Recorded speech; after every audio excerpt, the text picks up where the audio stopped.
Hi అండి. ఈరోజు అయితే మాత్రం అన్నం చూడండి. అన్నం అయితే వేసుకుంటున్నాను.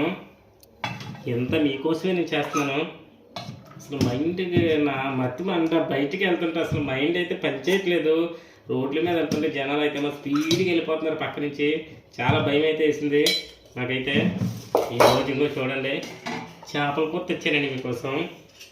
చేపల కూర, చేపలు చూడండి ముక్క ఎంత బాగుందో చూడండి. చేపల పులుసు అనమాట. కారం అయితే వేసాం కానీ ఉప్పే తిండి మర్చిపోయారు ఈరోజు ఇంట్లో. కలుపుతాను. ఇప్పుడు తిని ఎలా ఉందో ఎక్కితే మీకు చెప్తాను. మీకోసమే కదా ఈరోజు ఏ వీడియో పెట్టాలో అసలు అయితే నాకు మైండ్ పనిచేయలేదు ఉదయం నుంచి. మొత్తానికైతే వీడియో చేపల పులుసు బాగుంది. ఈరోజు ఈ వీడియో అయితే మాత్రం చాలా దూరం పోవాలి, అందుకని చేపల పులుసు కాబట్టి. అలాగే సబ్స్క్రైబ్ చేయండి, లైక్ చేయండి, సపోర్ట్ చేయండి. Thank you.